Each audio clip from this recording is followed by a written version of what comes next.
You may have been hearing in the news that the Bank of Ghana, well, based on its ability to supervise and subsequently enforce its regulations, is now suspending about 70, well, up to 70 microfinance institutions. And that also means that a lot more jobs have been lost, a lot more livelihoods. But it's also because of a reason. Because the Bank of Ghana argues they don't follow due regulations, and is also part of his activities to sanitize the sector. We have in the studio Yao Jemfi. He's Executive Director for the Ghana Microfinance Institutions Network, and we're privileged to have him. Well, the first question I have to pose to you, 70 is a huge number. Somebody who asks, how did we get here? I think it's been a long way, and looking at it from our support base to these institutions, I would say that most of them have been given more than a year to provide supporting documents to complete their process. And unfortunately, most of them were not able to meet the deadlines. And again, what we've also realized that there were some that made the attempt and never showed up again to go for any, to go and then complete the process. And so this has not just been an institution or some of the institutions that have tried so much and they are not meeting the deadline. But most of them put up some attitude, which, in fact, at some point, the association decided that, okay, whatever Bank of Ghana comes up with, we will agree with them, because we've given them long rope and then we've tried to support them here and there. But you see, the beauty of this whole regulation is that you are not forced to lock up yourself in the top. Let's say tier 1 or tier 2, which are the top base microfinance institutions. But then coming down to tier 3, tier 4, and even down to the SUSU level, you are permitted to come down if you are not able to meet the criteria at the top. But by and large, most people come in just to make sure that they meet the deadline and then get their licenses and operate. And you see, the funny thing about this whole idea of being regulated is that it looks as if somebody have told us everybody should come for license, and people are just rushing left and right without understanding the business of finance. And Roland, between me and you appreciate that the business of finance is very, very tough. And if you don't have what it takes, I would advise, in fact, we've advised a number of people not to go into it. But you see, the few ones that are good are thriving, and those many ones that have come just because they think the interest is the ultimate thing, and they will definitely fail at some point. I was just going through the Bank of Ghana website before the close of the working day yesterday, and I was also reading particularly about some of the actions that they've taken on a number of the microfinance institutions, and they are saying they now want to be stern, they want to enforce the regulations and make sure that people work according to practice, because people tend to invest in these companies and sometimes their livelihoods and their future depends on some of them. As institutions that also serve as collaborative, but also tend to look at the welfare and do the advice and all, how do you make sure before the Bank of Ghana comes in, you do the right education and the right consultations? I think before this regulation started, we engaged Bank of Ghana a lot, so they clearly told us what we can do and what we cannot do as an association. And beyond that, when 2011 they came out with the final guidelines, we started educating the public. And I remember those days we went around the whole of the country, region by region, just to make sure that we educate anybody who wants to enter into the business. And we also open our doors for people who are ready to come in and then ask questions. But what we realized was that there were people on the ground who were doing the business already. And those times we needed to get those people prepared and then before we open the floodgate for anybody to come in, who comes in to just start the new business. And so as part of the process, we did the education. We also supported them with even documentation-wise. What documents do you need? How do you get everything set before you go to Bank of Ghana? And so the various associations that works under GAMFIN were provided with the opportunity to make sure they prepare members before they go for the license. And as time goes on, people decided, okay, I can do all these things on my own, so let me just go straight to Bank of Ghana. So people started bypassing the various associations. And I must be honest with you. And so it means they were not getting credible advice? Some were getting advice from consultants within the system, financial consultants and other things. But you see, the whole idea of microfinancing is more of a complementary financing. And if you don't really appreciate it, you do things and make it look like a commercial bank, which is not. And so people got advice, all right, but their documents were rejected at Bank of Ghana level. Some went through, and so most of the consultants actually started learning the lessons of making sure that they provide what it takes, not necessarily being a financial guru will mean that you'll be able to deal with microfinance issues. So these are some of the things that actually happened. And as time went by, we started having people who have gotten license but do not belong to any association. And so you go out to educate the public about who they should work with and all those things. And then you also have a chunk of people who will tell you that, oh, I don't need any association to work. And so Bank of Ghana actually started having that kind of challenges that, oh, this has acquired licenses, but I can't find them. Yesterday, I was speaking to a friend who works with the bank, and this one was not on any official, just by way of getting myself acquainted with the current state of the microfinance institutions and the situation that may have led to many of them being banned or suspended, etc. And some of them even didn't have, for example, they didn't keep good books, they didn't have good officers, the requisite officers, as far as compositing the membership of the company. And they also diversified the funds that came into, and so it meant that they didn't have good board of directors, and all these were not regulated. Was it a concern for you before this very suspension? I think, yes, we identified a few of our members who were in the same situation, and so we alerted Bank of Ghana about some of them.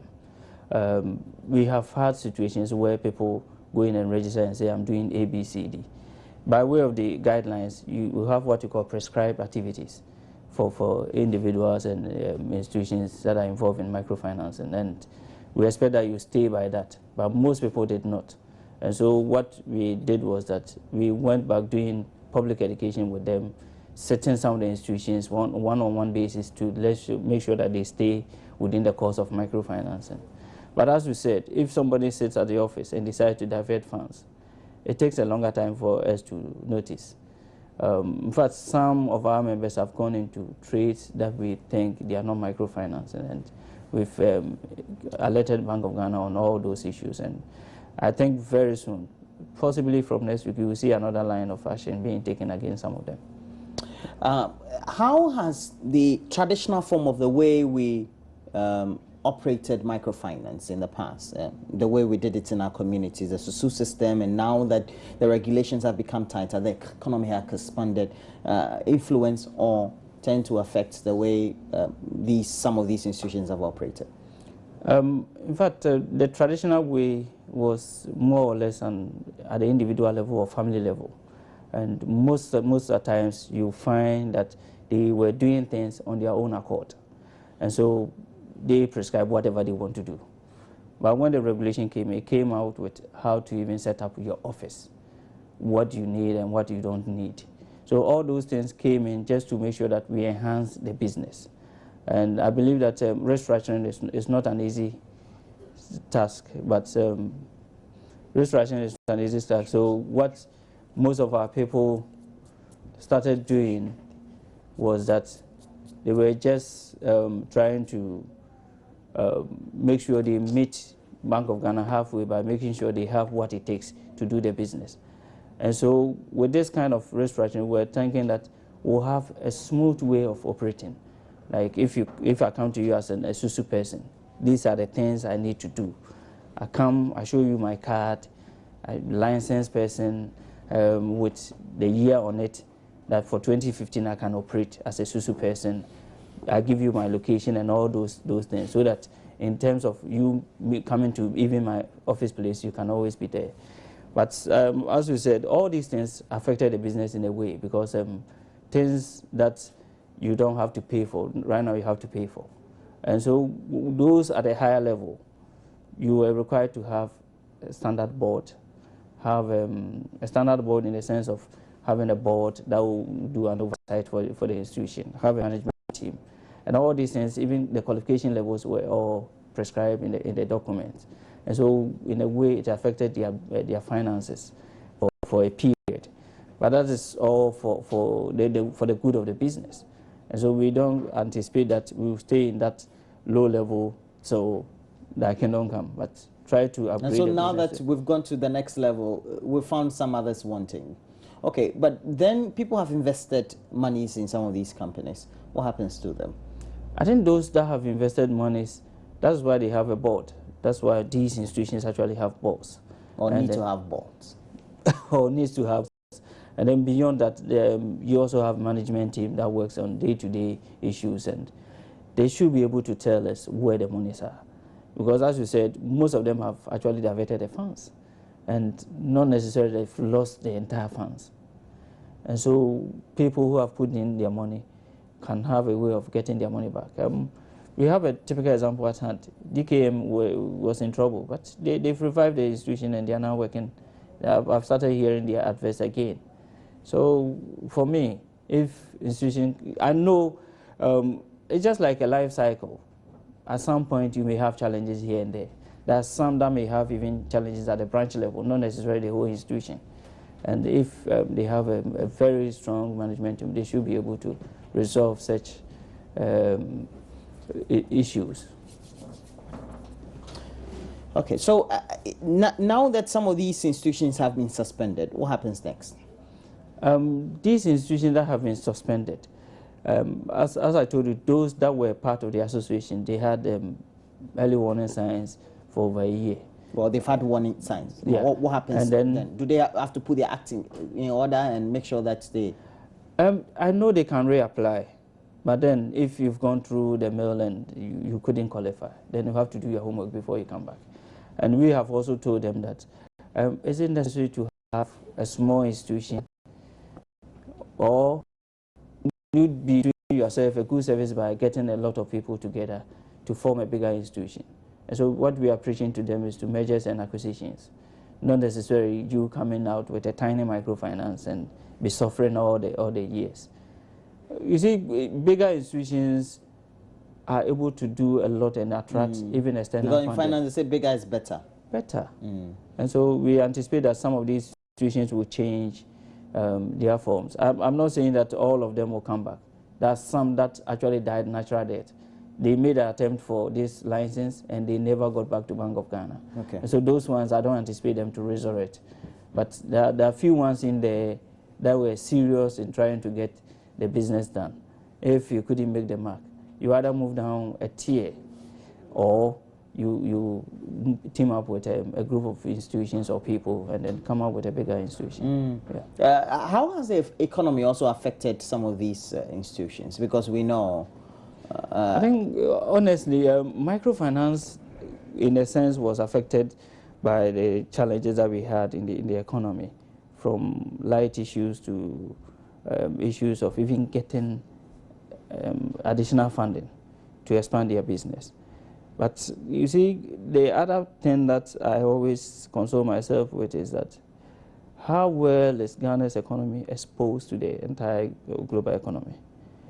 In a sense, we can do away with the global economy and still survive the business. Okay, so you're saying it's no point. It's a point. It's a point, but then it's not a cardinal point. Yeah, that's it. We can and say. You see, most of the microfinance institutions, with the exception of the tier 1, the savings and loans, the rural banks, and then the finance houses, I don't think the others are able to attract any external funding.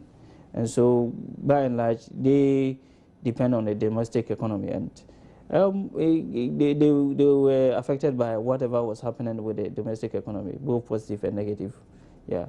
And so I believe that should not be the main excuse for microfinance not to grow, because as you see, the number of institutions that has been licensed is over 518 total.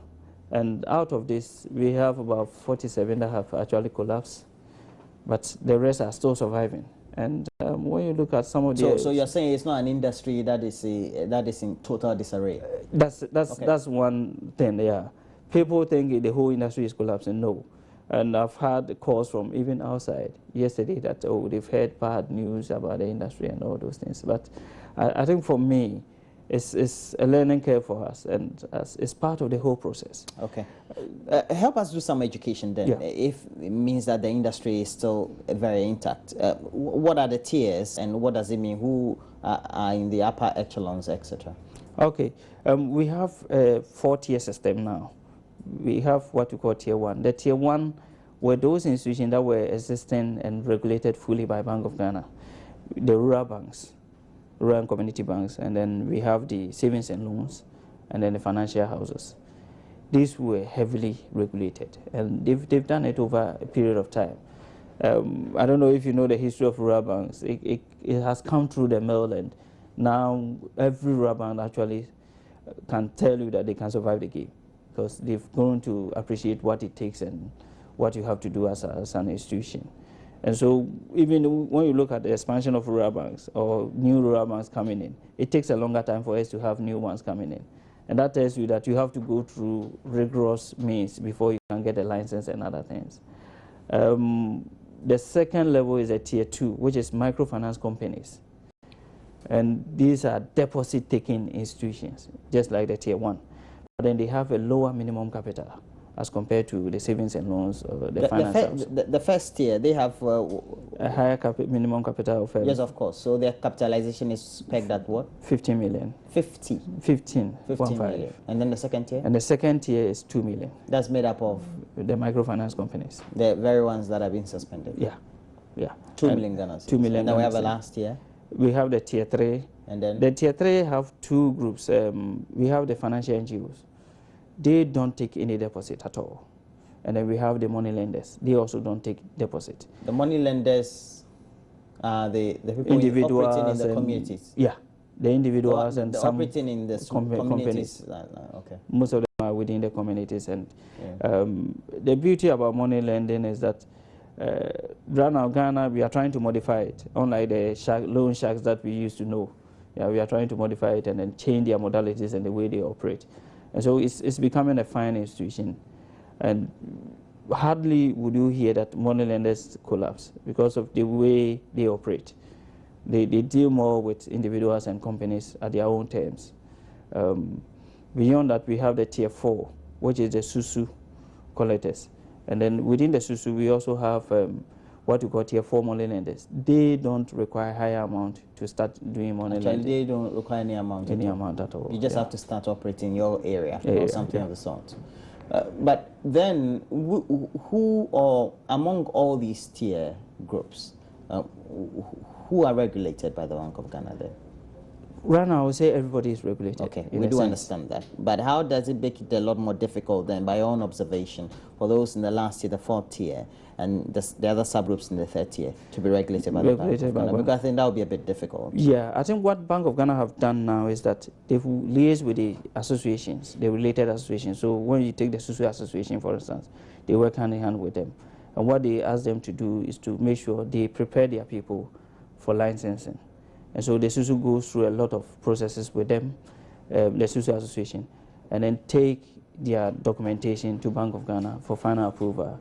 And that level has become a little easier. So today, if I meet you as a SUSU person, I can really identify and then ask questions whether you are licensed or you are not licensed. So we look at it from that perspective. The same happens with some of the money lenders. Those are Tier 4 to, they are supported by the association in terms of regulation. But when you come up from tier 4, the regulation directly is done by Bank of Ghana. And as you said, it's a Herculean tax. From Tier 4? From Tier 3. Tier 3? Upwards. Yeah. It's a Herculean tax in the sense that... but the other ones, they deal with you then? The association directly, yeah. Okay. So then it means that confidence has been dampened, especially the publics that they tend to serve. How do we make sure that there's a resurgence or we resuscitate that very public confidence? Because, for example, I grew up in Ashaiman.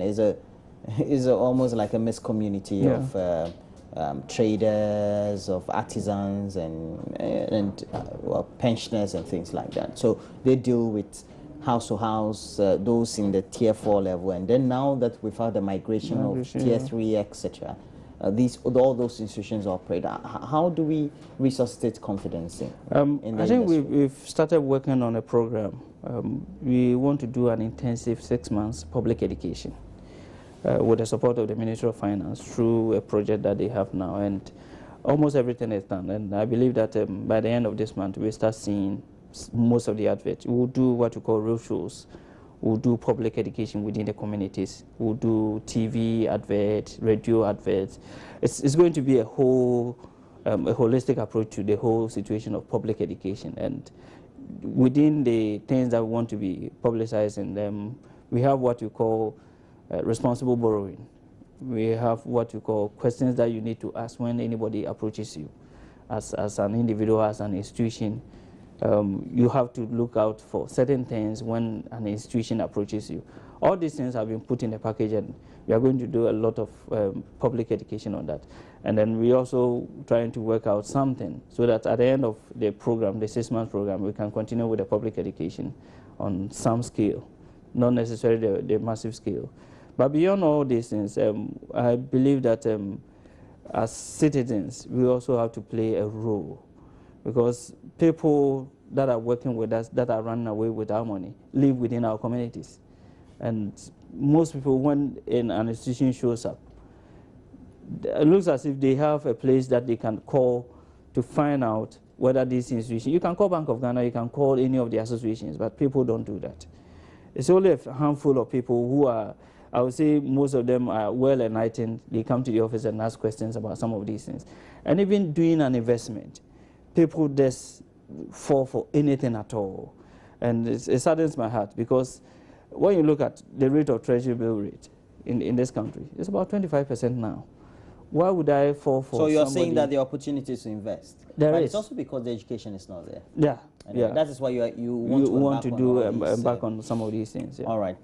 It's a privilege to have you in the studio. We're hoping that at least some of the companies that have been suspended, their customers will be sorted out adequately, because usually they tend to bear the brunt when some of these measures have been taken, because they flouted regulations of the law. And we wish you well. Thank you. Okay. It's a privilege to have you again. We've had in the studio Yao Jemfi. He's Executive Director of the Ghana Microfinance Institutions Network. And we know the central bank says it has revoked the probationary endorsement or approval in principle of some 70 microfinance institutions. And it also includes money lending companies which applied for banking licenses recently. And 70 of them are in number.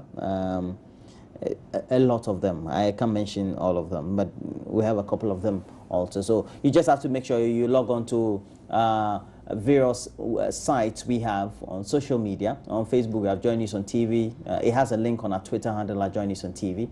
And also, you can give us what your experiences have been on WhatsApp, and we'll get to relay a lot of them to you.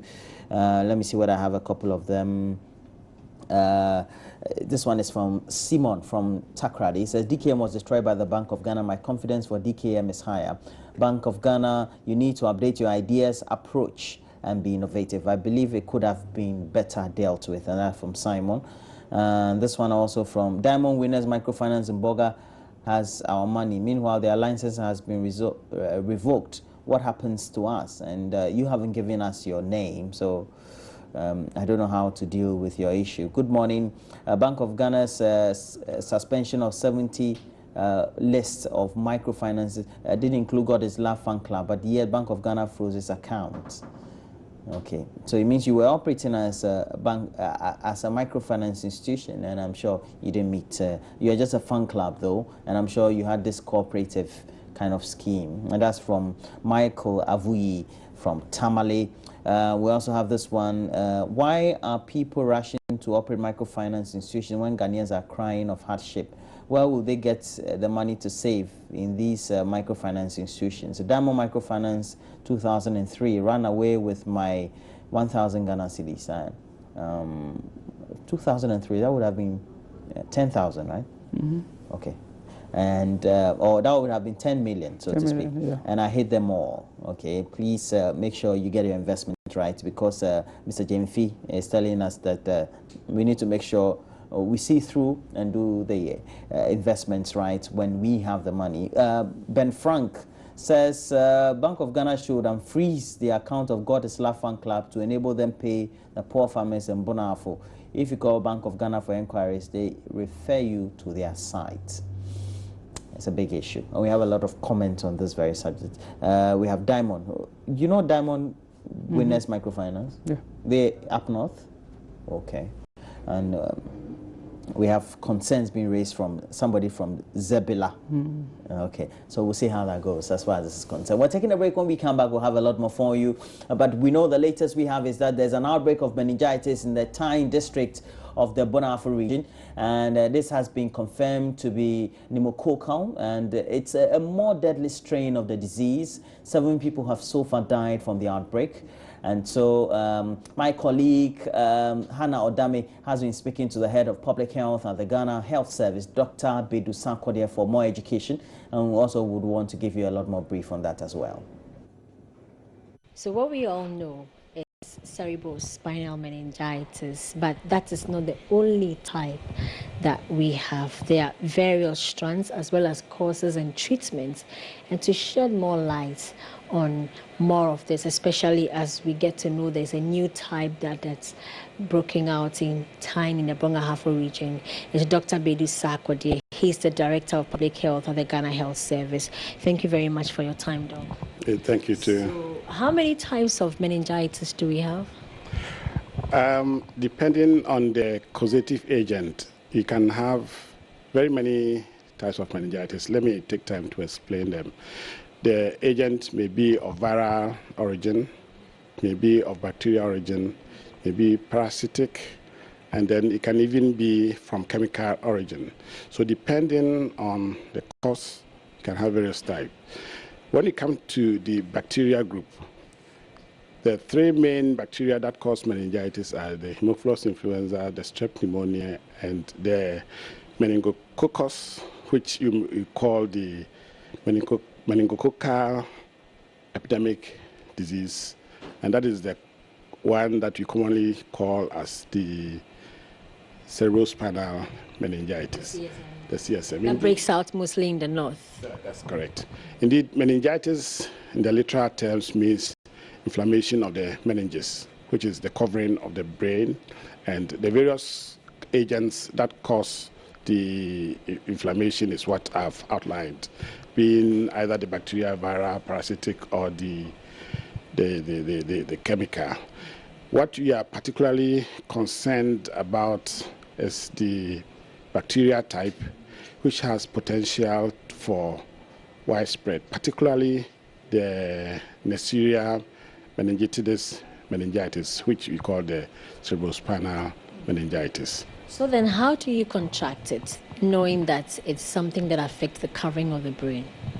Depending on the causative agent, when you talk about the bacteria, mostly they may be living in the throat as normal commensals, and then when the risk factors and some particular conditions prevail, then the immunity of the person comes down. There are reasons why the organism should penetrate the barrier, which is the protective barrier that prevents them from entering the bloodstream and further going into the settling on the meninges. And those conditions that promote the invasion include the dry weather, the harsh weather conditions, and the sandy nature of the air, and the lack of humidity. I think these are the things. It makes the throat crack, and then based on the throat having cracked, and then the abrasions and the various lesions in the throat, the germs at this time, the meningococcus or any bacteria that is causing the infection, would penetrate through and break the barrier, get to the bloodstream, and settle on the meninges. So these are the conditions that make it possible for the organism to infiltrate and break into the protective barrier and then cause the infections. Is it hereditary? These are infections. So the infections, they are within the environment, settle in the throat, and when somebody coughs or speaks, we are very close to somebody, he coughs, sneezes at you, then from the throat, then you also inhaled some of these germs. So it's easily spread? Yes, indeed. Depending on the type, it can easily spread, particularly the Neisseria, which has potential for mass outbreaks, and when it happens to affect a particular area with the prevailing environmental conditions, then it can spread easily from one person to the other. So is there a particular thing that I should watch out for, a particular symptom that one should watch out for before you know that you have this disease, this infection? Yes, indeed. Meningitis typically presents with fever, headache, neck pain, neck stiffness, and then there's a condition you call photophobia. They don't like light. Like if somebody having shown light on you, then you have severe reaction to light, and they have a severe detest for light. You talked about the one that you are mostly concerned about, which is the causal agent being the bacteria. Yes. So, how to construct my question well? Well, how deadly is this particular infection? I mentioned 3 main bacteria that cause meningitis, and I mentioned the Haemophilus influenza, strep pneumonia, and then Neisseria. The strep pneumonia has a potential for high death rate. Is that the one you call the pneumococcal? That's the pneumococcal.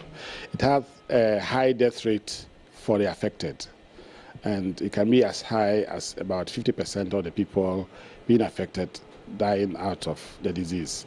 However, the good thing about that is the potential to cause massive outbreaks is not common or very typical with the strep pneumonia or the pneumococcal. But the CSM has the potential to spread. Has potential to cause massive outbreaks, but then the death rate or the fatality out of that is not as high as we have with the pneumococcal. Okay. So when one has the pneumococcal, what's the survival rate, the percentage at which we know this person will survive? The survival rate for the pneumococcal, I mentioned that it can go as high as 50%. That will mean that if the fatality is 50%, the survival rate is about 50-50. But then when treatment starts early, it can come down and the survival can go as high as up to about 70 to 80%. That's when you go to the health facility as soon as you notice the symptoms. Health facility early, and then the medication or the treatment is also optimal. Okay, so that's what we have experienced in Tyne in the Brong-Ahafo region. Is that the first recorded in the country? Yes, for now, what we have in Tyne, we have confirmed pneumococcal. And initially, we reported 12 cases, including 6 deaths. Fatality at that time was about 50%. I think for now, we have about 30 cases for 7 deaths. So with time, the fatality has come down. Now the awareness creation has started intensively, and then the people are now reporting early. Then also management at the health facility has also heightened. I asked you if it's the first we have experienced this type in Ghana. There have been some sporadic cases, but then this to the extent of about 30 cases, including 7 deaths. For this pneumococcal, it appears to be the first time. But then that's not to say that the first case of pneumococcal meningitis in country. Periodically, particularly in the children. The figures. I think that is what we have, which to that extent, to that magnitude. When did you first notice the pneumococcal meningitis in the Brong-Ahafo? No, indeed, the common meningitis that you have in country have been the CSM. Yeah. 1984-85, we had a very big outbreak. In 95-96, there was a very massive outbreak within the African region, the area that we call the meningitis belt. At that time, Ghana, we recorded as many as about 18 to 19,000 cases, including about 1,200 deaths. Wow. It was very massive, and it transcends not only, it went beyond the borders of the three northern regions, which is the area that we usually have meningitis outbreaks. And almost all the regions within the country at that time recorded confirmed cases. But what about this particular one, the pneumococcal one? The pneumococcal, we have not recorded that massive outbreak in country like that before. That as high as about 30 cases within a short period of time. Do we know the period? The period that it occurs. This particular one in the Brong-Ahafo region, when did it start? When was it first noticed? Not long ago. Indeed, the notification came to us about just before the new year. So it spread so fast? Well, that's what I said. So the notification came to us just before the new year, around 29th, 30th. And I think the region and district have been battling it just a couple of days before they also informed and notified us. Do we know the reason why it occurred in the Brong-Ahafo region? Has the weather got anything to do with it, or there's a particular thing that it's in the region that attracted it? Well, it's usually the dry season, which is a risk factor, and the dry season at this time is all over the country. Why particularly Brong-Ahafo region is difficult to say, and if it were the Nasiria, then what you could say is closer to the northern regions, which is in the shares boundary with northern region, which falls within the meningitis belt. But indeed, this time it happens not to be the typical meningococcus CSM, but then another form, which they all use the similar risk factors, similar environmental conditions to spread. So I think the same weather conditions, the same harsh weather, and then the dusty environment, dry weather. I think these are the things that have, for now, promoted the outbreak and the further spread. So if someone has it, how should he or she take care of himself so that it doesn't spread to other members of the family? We have to avoid overcrowding, and the best way to prevent others from getting it is to report all detected cases to the nearest facility as soon as possible. Are they kept in a particular place? Are they detained in a particular place to prevent a spread in the health facilities as well? Well, it doesn't require strict isolation, but then being an infectious condition, you have to prevent overcrowding, but then you can manage it in a similar ward with other disease conditions. You have been in contact with your colleagues in the Brong-Ahafo region. You said 7 deaths so far. Right.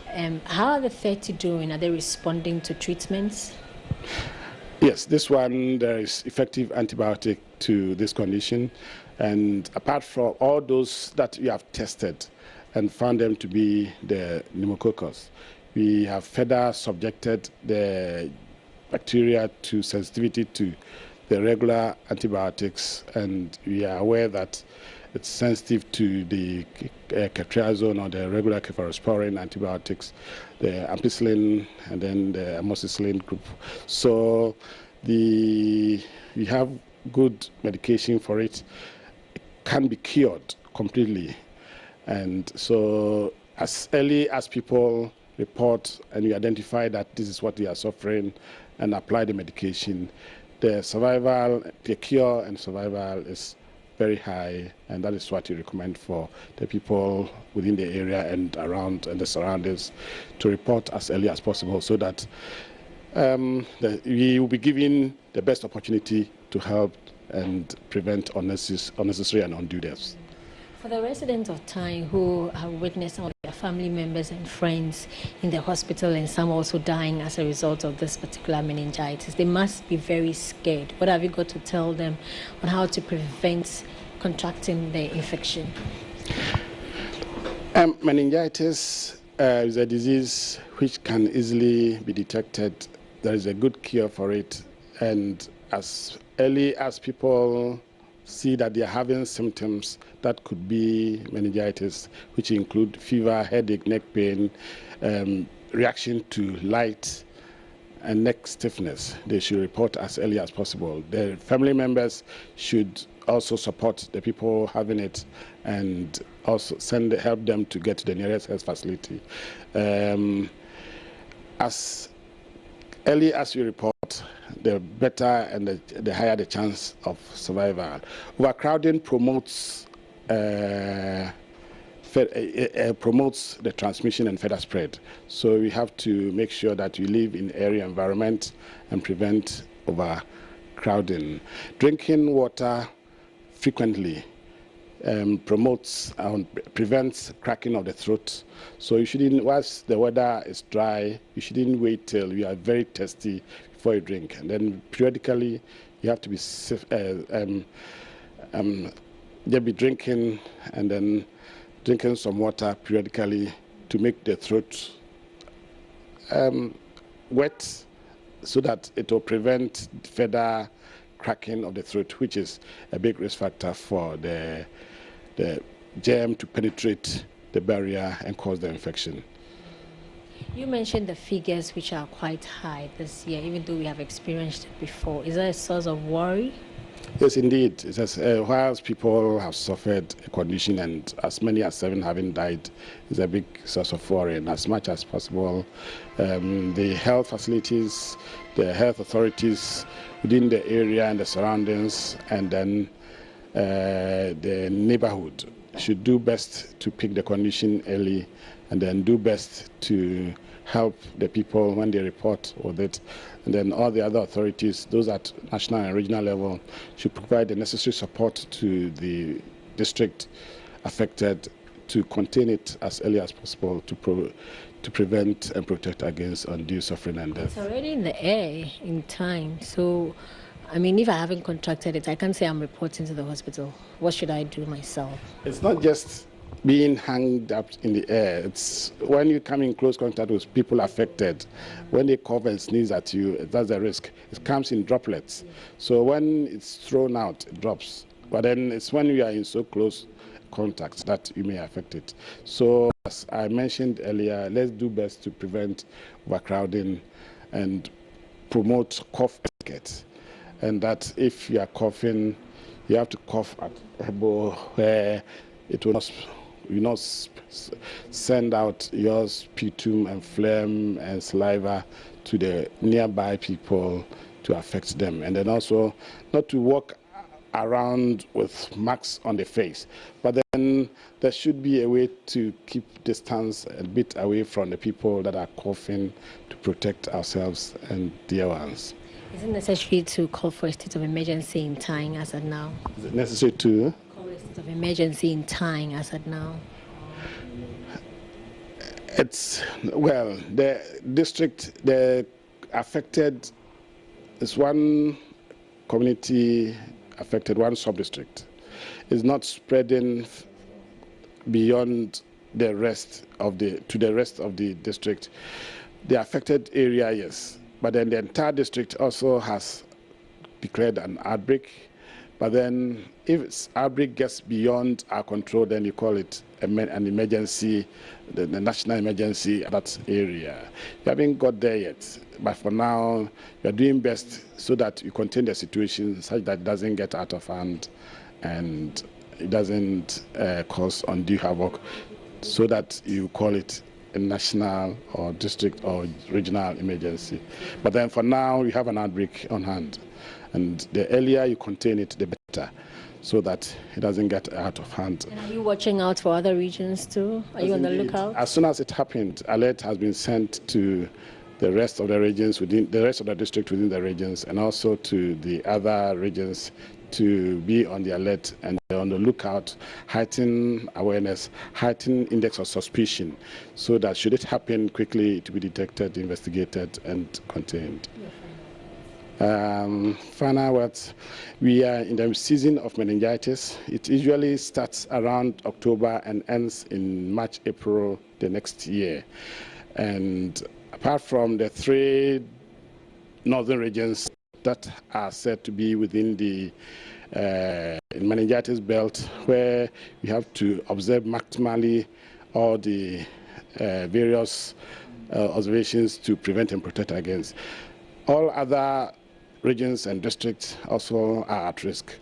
We recorded sometime in 2010 at Biaso in Ashanti region an outbreak of meningitis, sometime in 2011 or so in Obuasi in Ashanti region. And all the other regions at one point or the other have confirmed meningitis outbreak.